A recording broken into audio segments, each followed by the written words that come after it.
Gracias y paz a vosotros, hermanos, de parte de nuestro Padre Celestial y su amado Hijo, Yahshua HaMashiach. Reciban un cordial saludo de parte de Iglesia Unción de Guerra y del Rincón de la Palabra. Vamos a ver unos pocos pasos para crecer espiritualmente y así que nosotros podamos fortalecer una identidad con Cristo en esta vida y en este camino que tenemos. Bueno, primero deberíamos reconocer nuestro punto de partida. ¿Esto qué es?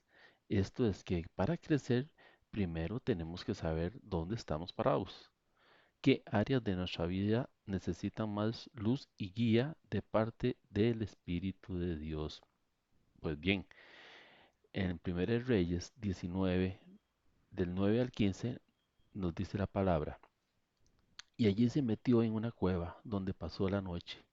Y vino a él palabra de Yahweh, el cual le dijo, ¿qué haces aquí, Elías? Él respondió, he sentido un vivo celo por Yahweh, Dios de los ejércitos, porque los hijos de Israel habían dejado tu pacto, han derribado tus altares y han matado a espada a tus profetas, y solo yo he quedado, y me buscan para quitarme la vida. Él le dijo, sal fuera y ponte en el monte delante de Yahweh, y he aquí, Yahweh, que pasa, y un grande y poderoso viento que rompía los montes y quebraba las peñas delante de Yahweh. Pero Yahweh no estaba en el viento, y tras el viento un terremoto, pero Yahweh no estaba en el terremoto, y tras el terremoto un fuego, pero Yahweh no estaba en el fuego, y tras el fuego un silbo apacible y delicado. Y cuando lo oyó Elías, cubrió su rostro con su manto y salió y se puso a la puerta de la cueva. Y he aquí vino a él una voz diciendo, ¿qué haces aquí, Elías? Pues bien, aquí vemos nosotros que primero, lo primero que tenemos que saber es que nosotros hemos o no tenemos una relación con nuestro Señor o hemos perdido la relación con nuestro Señor. La palabra en Primera Reyes 19 nos narra la cuando Yahweh le habla a Elías porque él salió a esconderse a una cueva dado que le perseguían para matarle. Entonces vemos que aquí Elías sufre persecución y sufre un decaimiento espiritual. Muchas veces eso sucede en nuestras vidas. Nosotros a veces, cuando ya conocemos del Señor y pasan circunstancias en nuestra vida que nos tiran al suelo, prácticamente es que nosotros comenzamos desde cero. Y cuando no hemos llegado a los pies del Maestro, igualmente no conocemos de Él. Entonces nuestro punto de partida es un punto en el cual sabemos nosotros que tenemos que conocer y tenemos que ser sensibles a la voz de Dios para estar firmes y confiados de que tenemos un Dios que nos cubre, que nos cuida y que nos fortalece para andar la senda que Él nos ha guiado. ¿Qué áreas de nuestra vida necesitan luz? Bueno, ahí más que todo yo considero que es la espiritual, porque las otras áreas, una vez que nosotros hemos entendido cuál es el poder de nuestro Dios, las demás áreas van a ser satisfechas de acuerdo a las necesidades mortales que tengamos. Así lo dice la palabra, buscad primeramente el reino de Dios y su justicia y lo demás os será dado. Y la guía y la dirección simplemente es la palabra. Es que ahí está escrito todo lo que nosotros necesitamos saber. Entonces, confiando en nuestro Dios y comenzando a leer su palabra, ese es nuestro punto de partida, cuando nosotros comenzamos a tener un crecimiento espiritual. Después tenemos que conectarnos con Dios. ¿Cómo hacemos esto? Bueno, es un tiempo que nosotros le dedicamos a Él, que Él es nuestra prioridad. No es algo que nos han impuesto ni que tenemos por obligación, sino que lo vamos a hacer por amor a Él. Entonces vamos a comenzar a orar, a meditar y a escuchar su voz, así como pasó con Elías. Efesios 6:18 nos dice, oren en el Espíritu en todo momento, con peticiones y ruegos. Manténganse alerta y perseveren en oración por todos los santos. Entonces la misma palabra nos manda a nosotros a un espacio de oración y meditación. Una vez que nosotros hemos tomado la decisión de tomar este camino, esta senda de conocimiento hacia nuestro amado Señor, entonces ahora necesitamos esa conexión, que la oración lo que significa es un espacio de conversación con Él. Ahora bien, con esto también nosotros que tenemos que tomar una determinación de alimentarnos de su palabra. ¿Cómo nosotros vamos a hablar de Dios? ¿Cómo lo vamos a conocer? ¿Cómo vamos a saber qué es lo que hizo, hace y hará si nosotros no leemos su palabra? La palabra es viva. Leer la Biblia no solo para saber, sino para que seamos transformados en este proceso. Dice la palabra en el Salmo 119, 105. Tu palabra es lámpara a mis pies. También veamos nosotros y recordemos lo que dice Josué 1 del 7 al 10. Nos dice la palabra, solamente esfuérzate y sé muy valiente para cuidar de hacer conforme a toda la ley que mi siervo Moisés te mandó. No te apartes de ella ni a diestra ni a siniestra, para que seas prosperado en todas las cosas que emprendas. Nunca se apartará de tu boca este libro de la ley, sino que de día y de noche meditarás en él para que guardes y hagas conforme a todo lo que en él está escrito, porque entonces harás prosperar tu camino y todo te saldrá bien. Ven qué hermoso cuando nosotros conocemos la palabra y realmente comenzamos a entenderla y todavía más maravilloso cuando ella es un sí y un amén en nuestras vidas, porque nosotros vemos ya el manifestar del poder de Dios en eso. Pues aquí Dios lo que le estaba diciendo a Josué es que siempre, desde que amanece hasta que se acuesta, la palabra debe estar en la boca de uno. Uno no solo debe tenerla y conocerla, sino que meditarla. ¿Para qué dice? Para guardarla y hacer conforme a lo que en ella está escrito. ¿Ve? Entonces, no solo debemos ser conocedores, sino que tenemos que ser hacedores de la palabra. Y como lo vimos en el Salmo 10, 119, que lámpara es a mis pies, lámpara es a mis pies tu palabra y luz para mi camino. Así que entonces ya comienzo yo a entender que al conocer de la palabra, ella va a iluminar mi senda y yo voy a andar por camino seguro. No voy a tropezar con circunstancias en la vida que me van a hacer caer y pecar, porque ya tengo el discernimiento espiritual para saber qué es bueno y qué es malo. Una cosa importantísima para crecer espiritualmente es perdonar, ya sea que me perdone a mí mismo, ya sea que perdone a otros, o sea que ayude a perdonar. Pues bien, el perdonar sana el corazón, porque sin un corazón sano y sin haber perdonado, no podemos tener un crecimiento ni podemos tener sanidad, porque el perdón libera y nos va a hacer más fuertes. Vean lo que dice Mateo 6, 9 al 14. Dice, vosotros pues oraréis así. Padre nuestro que estás en los cielos, santificado sea tu nombre. Venga tu reino. Hágase tu voluntad, como en el cielo, así también en la tierra. El pan nuestro de cada día, dánoslo hoy. Y perdónanos nuestras deudas, como también nosotros perdonamos a nuestros deudores. Y no nos metas en tentación, mas líbranos del mal, porque tuyo es el reino, el poder y la gloria por todos los siglos. Amén. Porque si perdonáis a los hombres sus ofensas, os perdonará también a vosotros vuestro Padre Celestial. Y vean qué importante, porque lo que acabo de leer es lo que conocemos nosotros como el Padre Nuestro. Pero siempre nos habían enseñado el Padre Nuestro, desde Padre Nuestro que estás en los cielos, hasta donde termina y dice por todos los siglos, amén. Y ahí lo cortaban.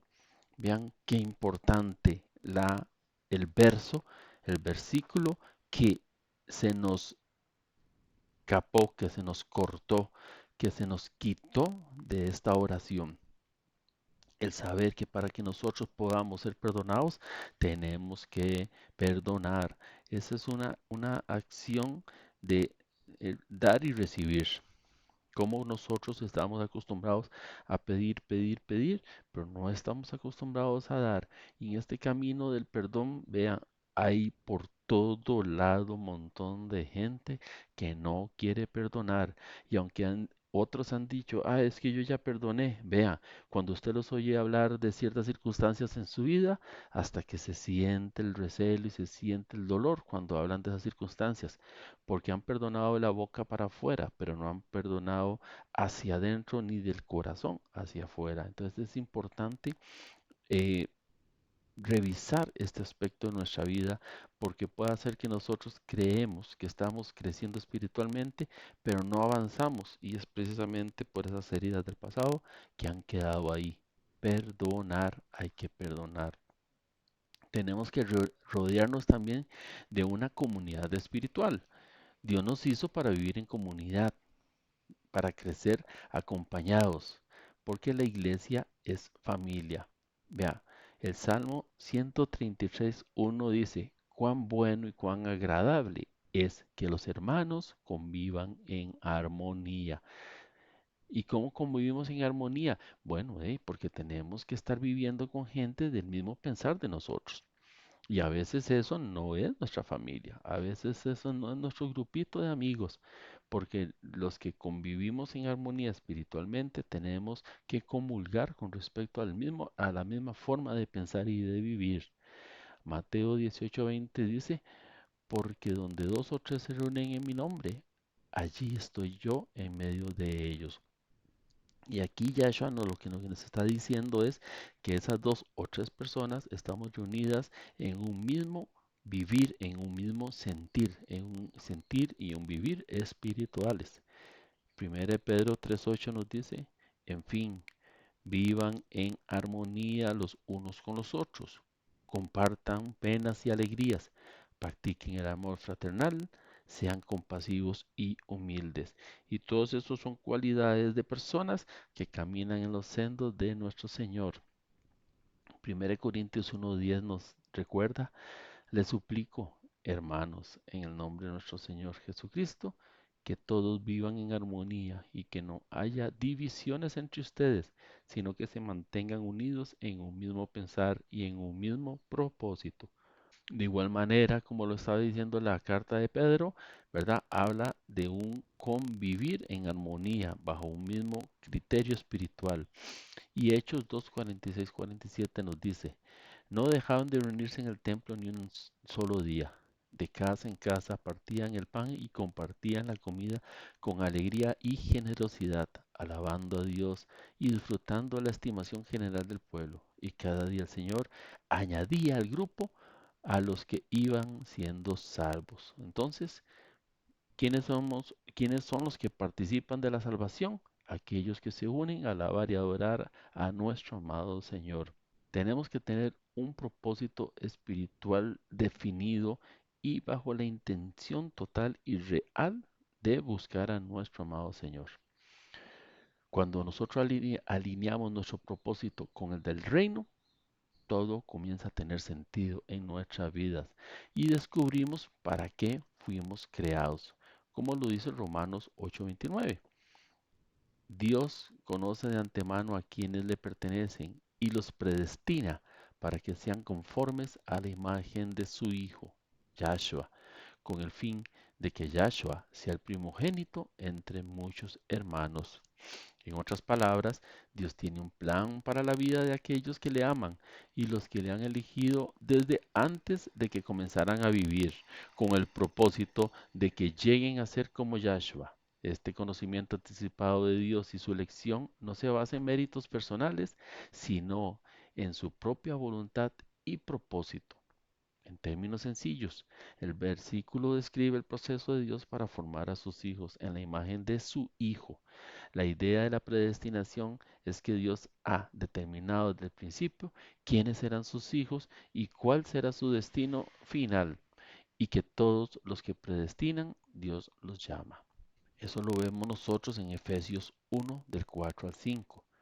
Según nos escogió en Él antes de la fundación del mundo, para que fuéramos santos y sin mancha delante de Él, en amor nos predestinó para adopción como hijos para sí mediante Yahshua HaMashiach, conforme al beneplácito de su voluntad.